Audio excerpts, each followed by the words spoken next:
English का flamingo book का lesson 1 की समरी की थी। आज हम उसी चैप्टर के क्वेश्चन आंसर्स कवर करने जा रहे हैं। So let's get started.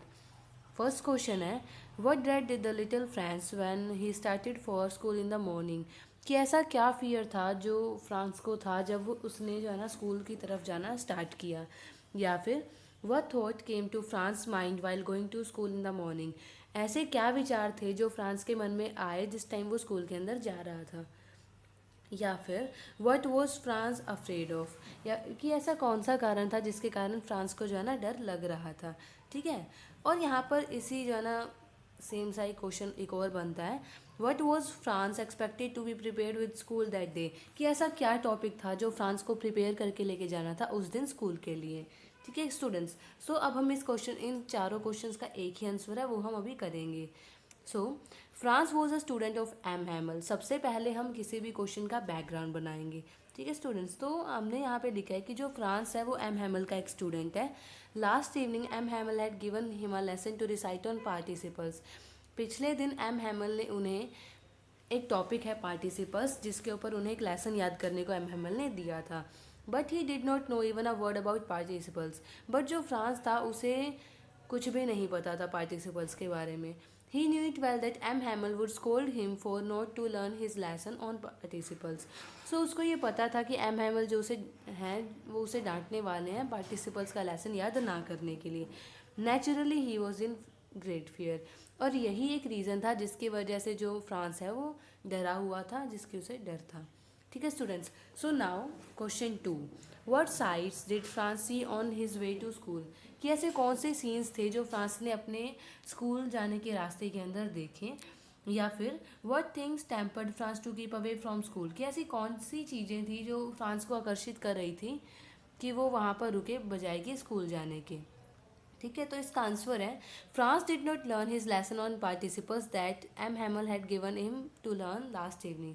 कि फ्रांस ने वो लेसन पार्टिसिपल्स का लेसन याद नहीं किया था जो उनके टीचर ने उन्हें लास्ट इवनिंग को लर्न करने के लिए दिया था। He knew that M Hamel would scold him for not to learn the lesson. और वो ये भी जानता था कि एम हैमल उसे डांटेंगे लेसन को याद ना करने के लिए। France found that it was a bright morning. अब हमें उस दिन के बारे में बताया जा रहा है कि वो जो है ना एक ब्राइट मॉर्निंग थी। The birds were chirping on the trees. पक्षी जो है पेड़ों के ऊपर चहचहा रहे थे। The Prussian soldiers were drilling in an open field. और जो पर्शियन सोल्जर्स हैं वो एक खुले खेत के अंदर जो है ना अपना ड्रिलिंग का काम कर रहे थे। The sun was shining with all its brightness. जो सन है वो पूरे जो है ना ब्राइटनेस से चमक रहा था। So it was temptation for Franz to not to go to school. और यही सब चीज़ें थी जो फ्रांस को आकर्षित कर रही थी कि वो स्कूल ना जाए और वहाँ पर रुके। ठीक है। सो नेक्स्ट हमारा क्वेश्चन है, what did Franz see when he passed by the town hall. कि फ्रांस ने ऐसा क्या देखा जब वो टाउन हॉल से पास हुआ। आंसर है इसका, France so a huge crowd in front of the bulletin board. Bulletin board एक ऐसा बोर्ड होता है जिसके अंदर किसी भी सिटी वगैरह की इंफॉर्मेशंस लगाई जाती हैं। ठीक है। तो फ्रांस ने देखा कि जो बुलेटिन बोर्ड है इसके सामने काफ़ी भीड़ थी। For the last 2 years all the bad news had come from there. तो और फ्रांस को ये भी पता था कि पिछले 2 सालों से जितनी भी बुरी खबरें आई हैं वो सारे बुलेटिन बोर्ड से ही आई हैं। Franz wondered what the matter could be there that time. तो फ्रांस ये सोचता है कि अब क्या मैटर हो सकता है। However he did not stop there, he hurried by as far as he could. But वो वहाँ पर ये जानने के लिए नहीं रुकता है कि अब क्या मैटर है और वो स्कूल जाने की जल्दी करता है। क्यों? क्योंकि वो पहले से ही जो है ना स्कूल के लिए लेट हो चुका था। What did the black Smith से टू फ्रांस। जो ब्लैक स्मिथ था उसने फ्रांस को क्या कहा। Mister watcher was a black Smith. Mister watcher यहाँ पे हमें ब्लैक स्मिथ का नाम दिया गया है। He was standing in front of the bulletin board with the apprentice. वो अप्रेंटिस के साथ बुलेटिन बोर्ड के सामने खड़ा था। On seeing Franz he said, don't go so fast, you will get to your school in plenty of time. वो Franz को देखने के बाद उसे कहता है कि इतनी जल्दी मत करो, तुम स्कूल में ना काफ़ी टाइम से पहुँचोगे। ठीक है स्टूडेंट्स। सो हमारा नेक्स्ट क्वेश्चन है, what did France notice that was unusual about the school that day. कि ऐसी क्या चीज़ थी जो फ्रांस ने नोटिस की कि अनयूजल थी वो स्कूल में। उसने क्या पाया जो हमेशा नहीं वहाँ पर होता था। सो इसका आंसर है, one day the little Franz reached late in the school. एक दिन क्या होता है, फ्रांस अपने स्कूल के अंदर लेट पहुँचता है। There were unusual there were usually lots of noises when the school began. Normally क्या होता था, बहुत सी नॉइजेज होती थी जब जो है ना फ्रांस स्कूल में पहुंचता था। One could hear the opening and closing sounds of the desk. एक पर्सन डेस्क की ओपनिंग एंड क्लोजिंग की साउंड सुन सकता था। One could also hear the rapping sound of the teacher's ruler on the benches. और एक person teacher की ruler की आवाज़ भी जो है ना बेंचेस के ऊपर सुन सकता था। But that day it was as quiet as a Sunday morning. But उस दिन क्या होता है कि वहाँ स्कूल के अंदर इतनी शांति होती है जैसे कि कोई संडे की मॉर्निंग हो, यानी कि स्कूल में कोई प्रेजेंट ही ना हो। ठीक है स्टूडेंट्स, तो ये वो सारा अनयूजुअल थिंग थी जो फ्रांस ने देखी जब वो स्कूल पहुंचा उस दिन। ठीक है, सो नेक्स्ट क्वेश्चन है, how was M Hamel's class different the day Franz went late to school. कि एम हैमल की क्लास अलग कैसे थी बाकी दिनों की बजाय। ठीक है, तो इसका आंसर है that day class was very quite. उस दिन जो क्लास थी वो काफ़ी शांत थी, अनलाइक द अदर डेज, और बाकी किसी भी दिन ऐसा नहीं होता था। M Hamel was in his fine clothes. M Hamel जो है ना काफ़ी अच्छे कपड़ों में थे। He was wearing a beautiful green coat. उसने ग्रीन कोट पहना हुआ था। His frilled shirt and the little black silk cap all embroidered. उसने ऐसी ड्रेस पहनी हुई थी जो वो मीन्स स्पेशल ओकेजन्स के ऊपर डालता था, जिसके अंदर ग्रीन कोट था, फ्रिल्ड शर्ट थी और लिटिल ब्लैक सिल्क कैप थी, और ये सारी चीज़ें जो है ना एम्ब्रॉयडर्ड थी। दैट ही नेवर वो except on inspection and price days. और ये जो ड्रेस थी वो हमेशा मीन्स या तो वो इंस्पेक्शन डेज के ऊपर डालता था या वो प्राइस डेज के ऊपर डालता था। M Hamel did not get angry with Franz for coming late. और एम हैमल फ्रांस के ऊपर गुस्सा भी नहीं होता है स्कूल के अंदर लेट आने के लिए। All his classmates were sitting silently on their respective benches. और जितने भी उसके क्लासमेट्स थे फ्रांस के, वो सभी के सभी अपने अपने बेंचेस के ऊपर बैठे थे। और इसके अलावा वो क्या देखता है कि some reputed members of the society were also sitting on the last benches of the classroom. कि बच्चों के अलावा लास्ट बेंचेस के ऊपर कुछ रेपुटेड मेंबर्स भी जो है ना क्लास के लास्ट बेंचेस के ऊपर बैठे हैं। ठीक है स्टूडेंट्स, तो ये सारी वो अनयूजुअल चीज़ें थी जो फ्रांस ने पाई जब वो स्कूल के अंदर पहुंचता है। नेक्स्ट क्वेश्चन है, did M Hamel get angry with Franz for being late. क्या जो एम हैमल है, जो फ्रांस के टीचर हैं, वो फ्रांस के ऊपर गुस्सा करते हैं लेट आने के लिए? No, M Hamel did not get angry with Franz for being late. जो एम हैमल है वो फ्रांस के ऊपर गुस्सा नहीं करते हैं लेट आने के लिए। रैदर बजाय कि ही सेड वेरी काइंडली, वो काफ़ी जो है ना काइंडली वे से कहते हैं, गो टू योर सीट, अपनी सीट पर जाओ little Franz, we were beginning without you, हम जो है ना तुम्हारे बिना ही शुरुआत कर रहे थे। What surprised France most when he took his seat in the class? कि ऐसी क्या चीज़ें थी जिन्होंने जो है ना फ्रांस को सरप्राइज किया जब वो अपनी सीट के ऊपर बैठता है? Franz was surprise to see M Hamel in his fine clothes. सबसे पहले जो फ्रांस है वो तब सरप्राइज होता है जब वो एम हैमल को उन कपड़ों के अंदर देखता है जो वो मीन्स ओकेजनली डाला करते थे। ठीक है, he also found some reputed members of the society were sitting on the last benches of the class. और वो ये भी देखता है कि कुछ सोसाइटी के कुछ रेपुटेड मेंबर्स क्लास के लास्ट बेंचेस के ऊपर बैठे हुए हैं। दे इंक्लूडेड, कौन कौन थे उन रेपुटेड मेंबर्स के अंदर? Old Hauser, the former mayor, the former postmaster and many others. ठीक है, तो ये सब हमें जो है ना उन पीपल्स के नाम दिए गए हैं जो क्लास के अंदर लास्ट बेंचेस के ऊपर बैठे थे। Everybody was looking very sad, और ये सभी जो है ना काफ़ी सैड दिख रहे थे। सो नेक्स्ट क्वेश्चन है, what word of M Hamel were a thunder clap for Franz. कि ऐसे कौन से वर्ड्स थे एम हैमल के जिनको सुन के जो है ना फ्रांस को धक्का लगता है? It was the last day of M Hamel in the school where he had taught with all his devotion for. So हमारा नेक्स्ट क्वेश्चन है, what word of M Hamel were a thunder clap for Franz. कैसे M Hamel के ऐसे क्या words थे जिनकी वजह से फ्रांस को धक्का लगता है? It was the last day of M Hamel in the school where he had taught with all his devotion for 40 years।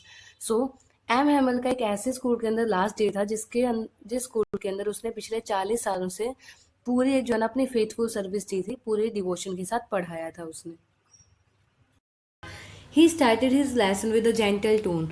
उसने एक जेंटल टोन के साथ अपना लेसन स्टार्ट किया। ही सैड, उसने कहा, this is my last lesson in the school, so I want you all to be very attentive. कि ये मेरा इस स्कूल के अंदर लास्ट सेशन है, इसलिए मैं चाहता हूँ कि आप सभी ध्यान दें। The order had come from Berlin that no French would be taught in the schools of Alsace and Lorraine. Alsace and Lorraine यहाँ पर 2 सिटीज़ हैं। बर्लिन से ऑर्डर आया था कि यहाँ इन 2 सिटीज़ के अंदर कोई भी फ्रेंच लैंग्वेज टीच नहीं की जाएगी। He said that the new teacher was coming the next day, कि जो ना कल नया टीचर आ जाएगा. These words were like a thunder clap to the little Franz. और यही वर्ड्स फ्रांस के लिए एक थंडर क्लैप थे. ठीक है, नेक्स्ट क्वेश्चन है, how did Franz feel when M Hamel said that it was his last lesson at the school. कि जब एम हैमल ने ऐसा कहा कि ये उसका जो है ना लास्ट लेसन है स्कूल के अंदर, तो फ्रांस को कैसा फील हुआ. So it was the last day of M Hamel in the school where he has taught with all his devotion for 40 years. The last words of M. Hamel were like a thunderclap to France. He was shocked. So उसने वो कैसा feel किया, उसने वो shock था. He cursed the Persian rulers. उसने Persian rulers को कर्स किया. He cursed himself for not to be attentive in his previous classes. और उसने खुद को भी कर्स किया क्योंकि उसने एम हैमल की पिछली क्लासेस के अंदर ध्यान नहीं दिया था. He used to call his book a nuisance. वो अपनी बुक्स को एक नुसांस कॉल किया करता था. Now he was sorry that he would never see M. Hamel again. But अब उसे सॉरी फील हो रहा था क्योंकि अब जो है ना वो एम हैमल को दोबारा नहीं देख पाएगा. Today he forget all about M Hamel's ruler and his cranky nature. आज ना वो एम हैमल के क्रैंकी नेचर और उसके रूलर के बारे में सब कुछ भूल जाता है. नेक्स्ट क्वेश्चन है, what was it that brought the old man of the village to school. कि ऐसा क्या रीज़न था जिसके कारण जो है ना विलेज के कुछ ओल्ड पर्सन स्कूल में आए. So it was the last day of M Hamel in the school where he has taught with all his devotion for 40 years. क्या ओकेजन था, उस दिन जो है ना एम हैमल एक ऐसा टीचर जिसने उस स्कूल के अंदर 40 सालों के लिए पढ़ाया था, उसका उस स्कूल के अंदर लास्ट डे था. Many reputed members of the society had came to pay their respect to M Hamel for his faithful service. So काफ़ी पीपल्स जो है ना सोसाइटी के वहाँ पे एम हैमल को रिस्पेक्ट देने के लिए आए थे उसकी फेथफुल सर्विस के लिए. They had also came to show their respect to the country that was theirs no more. वो एक ऐसी कंट्री यानी कि अपनी खुद की कंट्री को भी जो है ना रिस्पेक्ट देने के लिए आए थे जो अब उनकी नहीं रही थी. क्यों नहीं रही थी, क्योंकि बर्लिन यानी कि हम कह सकते हैं जर्मनी का वहाँ पर कब्जा हो गया था. नेक्स्ट क्वेश्चन है, what did M Hamel ask Franz to recite and how did Franz fare in it. कि फ्रांस को एम हैमल ने क्या रिसाइट करने को कहा और फ्रांस का आगे से क्या रिस्पॉन्स रहा. So M Hamel asked Franz to recite a lesson on participles. M Hamel ने फ्रांस को पार्टिसिपल्स जो है कि एक टॉपिक है उसके ऊपर एक लेसन रिसाइट करने को कहा. But France did not know even a word about participles. But जो फ्रांस था उसे एक वर्ड भी नहीं पता था पार्टिसिपल्स के बारे में. He got mixed up in the very first line. और वो पहली लाइन के अंदर ही मिक्स हो जाता है. ही जस्ट स्टूड देयर. वो बस वहाँ पर खड़ा था. His heart was beating fast. उसका दिल जल्दी जल्दी से जो है ना धड़क रहा था. He could not dare to look up. और वो ऊपर देखने की भी हिम्मत नहीं कर पा रहा था. But M Hamel did not scold him. He only said that it was never good to extend the task for the next day. But फिर भी जो है ना एम हैमल उसे नहीं डांटते हैं. वो बस इतना कहते हैं कि कभी भी आज का काम कल पर टालना अच्छी बात नहीं होती. ही blamed France parents for not caring about his studies. जो एम हैमल है वो फ्रांस के पेरेंट्स को भी ब्लेम करते हैं क्योंकि उन्होंने फ्रांस की स्टडीज़ के ऊपर ध्यान नहीं दिया. He also blamed himself for using France energy for secondary task like watering the plants. और वो खुद को भी ब्लेम करते हैं क्योंकि उन्होंने फ्रांस की एनर्जी को सेकेंडरी टास्क के अंदर यूज़ किया था जैसे कि watering the plants. Next question है हमारा, what did M Hamel say about the French language. कि एम हैमल ने फ्रेंच लैंग्वेज के बारे में क्या कहा, या फिर how did M Hamel paid tribute to the French language. कि जो एम हैमल थे उन्होंने फ्रेंच लैंग्वेज को ट्रिब्यूट कैसे पे किए. सो इसका answer, M Hamel called French language the most beautiful language in the world. M Hamel ने फ्रेंच को जो है ना दुनिया की सबसे ब्यूटीफुल लैंग्वेज कहा. ही said that it was the clearest and the most logical language. उसने कहा कि जो फ्रेंच लैंग्वेज है वो दुनिया की सबसे क्लियरेस्ट और लॉजिकल लैंग्वेज है. He requested his people to keep it alive. और उसने अपने लोगों से रिक्वेस्ट की कि वो इस भाषा को हमेशा जिंदा रखें. He also said that they had key of their prison as long as they hold fast their language. और उन्होंने ऐसा भी कहा कि उनके पास अपने पिंजरे की चाबी तभी तक है जब तक वो अपनी लैंग्वेज को होल्ड करते हैं. सो हमारा लास्ट क्वेश्चन है, what happened when the church clock struck 12. कि क्या हुआ जब जो चर्च की क्लॉक थी उसके अंदर 12 बजे. सो इसका आंसर है, the church clock struck 12. Church की क्लॉक के अंदर 12 बज गए. M Hamel hear the trumpet sounds of the Prussian soldiers who were returning from their drills. M Hamel ने पर्शियन सोल्जर्स की ट्रम्पेट्स की साउंड सुनी जो अपनी ड्रिल से वापस आ रहे थे। M Hamel stood up from his chair. M Hamel अपनी चेयर से खड़े हुए। He wanted to say something, वो कुछ कहना चाहते थे, but his words were choked, but उनके जो वर्ड्स थे वो उनके गले के अंदर अटके हुए थे। So he could not say anything, इसलिए वो कुछ नहीं कह पाए। He took a chalk and wrote in big letters, उन्होंने क्या किया, वो कुछ नहीं बोले, बस उन्होंने चौक उठाया और बड़े बड़े लाइटर्स से बोर्ड के ऊपर लिखा वाइव ला फ्रांस, यानी कि लॉन्ग लिव फ्रांस। ठीक है स्टूडेंट्स, तो यहाँ पर जो है ना हमारा ये चैप्टर के क्वेश्चंस ख़त्म हो जाते हैं और हमारा जो लास्ट लेसन है फ्लैमिंगो बुक का फर्स्ट लेसन है जो हमारा, वो यहाँ पर कंप्लीट हो जाता है। इसी तरीके से हम आगे आने वाली वीडियोस में बाकी चैप्टर्स को कवर करने जा रहे हैं। अगर आप हमारे चैनल के ऊपर नए हैं तो please like share and subscribe.